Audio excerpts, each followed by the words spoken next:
point. I am Mr. Srivastava, your physics teacher. प्यारे बच्चों, आप कैसे हो? मैं उम्मीद करता हूँ कि आप सभी लोग बहुत अच्छे होंगे। आज 12th क्लास स्टार्ट करने जा रहा हूँ और इस 12th क्लास की इंट्रोडक्शन लेक्चर में मैं आज आपको ये बताऊंगा कि 12th क्लास आपके लिए कितना इम्पोर्टेंट है। इसके साथ साथ ये भी बताऊंगा कि 12th क्लास में आपको क्या पढ़ना है, यानी पूरा सिलेबस भी बताऊंगा। और सिलेबस के साथ साथ मैं आपको ये भी बताऊंगा कि किस तरह से आपको एक सिस्टमैटिक ढंग से स्टडी करनी है। और एक अपने हिंदी मीडियम के व्यूअर्स के लिए मैं गुड न्यूज़ देना चाहता हूँ कि अब से मैं जितने भी वीडियो लेक्चर्स बनाऊंगा उन सभी में जितने भी इंग्लिश के टेक्निकल वर्ड्स होते हैं उन्हें सबको मैं हिंदी में भी लिख दिया करूँगा, जिससे हमारे हिंदी मीडियम के जो व्यूअर्स हैं उन्हें फिजिक्स की अंडरस्टैंडिंग में कोई प्रॉब्लम ना आए और साथ में उनको 2 लैंग्वेजेस का बेनिफिट मिले। एक हिंदी का तो मिले ही और उसके साथ में इंग्लिश का मिले। चलिए, तो आज इस इंट्रोडक्शन क्लास में सबसे पहले मैं ये बता दूं कि इंटरमीडिएट की क्लास क्यों आपके लिए बहुत ज़्यादा मायने रखती है। पहली बात तो ये कि फर्स्ट ईयर यानी 11th क्लास और सेकेंड ईयर 12th क्लास, इन दोनों में एक खास अंतर ये होता है कि 11th क्लास का जो भी एग्जाम्स होता है वो होम एग्जामिनेशन की तरह होता है, लेकिन जो 12th क्लास होता है वो चाहे स्टेट गवर्नमेंट का हो चाहे सीबीएसई बोर्ड हो, इन दोनों में आपको जो मार्क्स एक बार मिल जाएगा वो मार्क्स आपके होल लाइफ के लिए होगा। जब आप कोई जॉब के लिए प्रिपरेशन करेंगे तो आपके मार्क्स भी वहाँ पर काफ़ी मायने रखेंगे, उसकी भी इम्पोर्टेंस है। तो इसलिए 12th क्लास को हम लोग बहुत सिंसियरली स्टडी करेंगे। और सिंसियरली स्टडी करने का मतलब ये है कि अगर आपको फिजिक्स में 90% प्लस यानी 90 और अबव 90 आपको लाना है तो जाहिर सी बात है कि पूरी स्टडी एक सिस्टमैटिक वे में होनी चाहिए। इसके साथ साथ एक इम्पॉर्टेंस 12th क्लास का और भी है कि जब आप 12th क्लास का एग्जाम दे लेते हैं तो उसके बाद तुरंत बाद आपको डिफरेंट टाइप के कॉम्पिटिटिव एग्जाम्स को भी मिल के बैठना होता है। जैसे जेई मेंस है, नीट है या एनडीए है, इस तरह के बहुत सारे कंपटीशन है जो 12th क्लास के बाद आप जिसमें अपीयर होते हैं।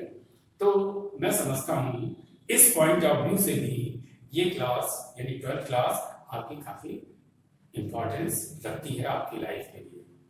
अब एक बात और करना चाहता हूँ कि जो मार्क्स का डिस्ट्रीब्यूशन होता है, तो आपको पता है कि फर्स्ट ईयर में होम एग्जामिनेशन होने की वजह से उसका सिलेबस तो वहीं पर खत्म हो जाता है, लेकिन 12th क्लास का जितना भी सिलेबस है वही पूरा का पूरा स्टेट बोर्ड या सीबीएसई बोर्ड में आता है। इसका मतलब 100% जो है आपकी इस ईयर की जो स्टडी होगी वो पूरा का पूरा बोर्ड्स में आपको मिलेगा। कॉम्पिटिटिव एग्जाम्स में भी देखा ये गया है कि लगभग 12th क्लास का 60% पूछा जाता है, जबकि 40% जो है 11th क्लास का पूछा जाता है। इसका मतलब क्या हुआ कि 12th क्लास अगर आप देखें तो कई एंगल से बहुत ज़्यादा इम्पोर्टेंस आपकी लाइफ में रखती है। तो चलिए अब जो है थोड़ा सा सिलेबस के बारे में भी इंट्रोड्यूस हो। सिलेबस अगर एनसीईआरटी के पैटर्न्स देखा जाए, जो कि आजकल बहुत सारे स्टेट्स भी इसको अडॉप्ट कर रहे हैं एनसीईआरटी पैटर्न्स, तो आप देखेंगे कि एनसीईआरटी के सिलेबस में एनसीईआरटी की 2 बुक्स हैं, पार्ट 1 एंड पार्ट 2। तो आज हम लोग एनसीईआरटी के पार्ट 1 से इंट्रोड्यूस होंगे। एनसीईआरटी पार्ट 1 में एक टॉपिक इलेक्ट्रोमैग्नेटिज्म या विद्युत चुंबकत्व है। ये इलेक्ट्रोमैग्नेटिज्म 3 पार्ट्स में डिवाइड किया गया है, और 3 पार्ट्स में जो डिवाइड किया गया है वो बहुत ही सिस्टमैटिक वे में डिवाइड किया गया है। और क्या सिस्टमैटिक ढंग से डिवाइड किया गया है कि चार्ज, जो आपने प्रीवियस क्लास में पढ़ा है, आगे मैं पढ़ाने वाला भी हूं, यहां पर चार्ज की 3 सिचुएशंस दिखाई गई है। फर्स्ट सिचुएशन ये है charge at rest. Charge at rest, जब ये चार्ज रेस्ट की पोजीशन में होता है तो यहां पर इलेक्ट्रिक फील्ड प्रोड्यूस होती है, विद्युत क्षेत्र जिसको कहते हैं। तो ये जो आपका इलेक्ट्रिक फील्ड बनेगा या मिलता है वो आता है टॉपिक इलेक्ट्रोस्टैटिक्स में। इलेक्ट्रोस्टैटिक आप समझ गए होंगे, इलेक्ट्रोस्टैटिक का मतलब स्थिर वैद्युतिकी। मतलब क्या कहना चाहते हैं कि जहां चार्ज रेस्ट पे हो वहां इलेक्ट्रिक फील्ड बनता है। It produce electric field when charge at rest. ठीक है ना। अब आप देखिए कि अगर मैं चार्ज की दूसरी सिचुएशन लेता हूं, uniform motion of charge. Uniform motion of charge it means एक समान रूप से गतिमान आवेश, यानी जब चार्ज मूव करता है तो उस सिचुएशन में क्या होता है कि ये करंट इलेक्ट्रिसिटी तो प्रोड्यूस ही करता है, उसके साथ में मैग्नेटिज्म प्रॉपर्टी को भी प्रोड्यूस करता है। यानी यहां इलेक्ट्रिक फील्ड भी बनती है और मैग्नेटिक फील्ड भी बनती है, या यूं कह लीजिए कि इलेक्ट्रिक और मैग्नेटिक दोनों तब होता है जब चार्ज मोशन में होता है, यूनिफॉर्म मोशन में होता है। तो यहां पर आपको करंट, इलेक्ट्रिसिटी और मैग्नेटिज्म से रिलेटेड कुछ प्रॉपर्टी कह लीजिए या यूं कह लीजिए कुछ टॉपिक्स आपको स्टडी करनी होगी। अब आइए थर्ड नंबर, एक्सेलरेटेड और डीएक्सेलरेटेड चार्ज, त्वरित या अवमंदित आवेश। ये एक्सेलरेटेड या डीएक्सेलरेटेड का मतलब क्या है कि चार्ज मोशन भी कर रहा है लेकिन एक्सेलरेशन भी प्रोड्यूस कर रहा है। तो जानते हैं हम यहां क्या होगा, यहां पर ये होगा कि इलेक्ट्रिक फील्ड तो ये प्रोड्यूस करेगा ही, मोशन कर रहा है, मैग्नेटिक फील्ड भी ये प्रोड्यूस करेगा, लेकिन उसके साथ मोशन कैसा है, एक्सेलरेट कर रहा है या डीएक्सेलरेट हो रहा है। समझिएगा, यहां पर एक्सेलरेट हो रहा है या डीएक्सेलरेट हो रहा है।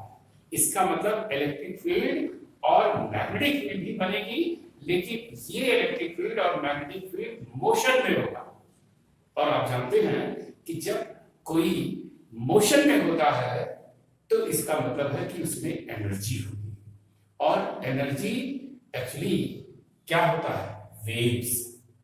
तो देखा आपने यहां पर जो आपको टॉपिक पढ़ने को मिलेगा वो electromagnetic waves. It means electric field भी होगा, मैग्नेटिक फील्ड भी होगा और साथ में एनर्जी भी होगी, यानी वेव्स होगा। और आप जानते हैं waves propagate in a medium, ये प्रोपोगेट करेगा, संचरित होगा। और आपने कई सारी इलेक्ट्रोमैग्नेटिक वेव्स पहले से पढ़ भी रखी है, जैसे light is a electromagnetic waves, X rays is a electromagnetic waves, gamma rays electromagnetic waves, heat waves electromagnetic waves। तो हम लोग इस लास्ट टॉपिक में एक तरह से देखा जाए तो इलेक्ट्रोमैग्नेटिक वेव्स की सीरीज भी पढ़ेंगे, प्रॉपर्टीज भी पढ़ेंगे, और ये एक लेसन केवल है, ये छोटा सा लेसन है जिसको पढ़ना है लोगों को। अब जरा आप देखिए कि अगर मैंने यहाँ पर आपको पूरा ये सिलेबस फर्स्ट पार्ट का बताया है तो आपको एक बात बहुत अच्छी तरह से समझ में आ गई होगी कि चार्ज की 3 सिचुएशंस में यहां पर ये सारी प्रॉपर्टीज क्रिएट हुई हैं।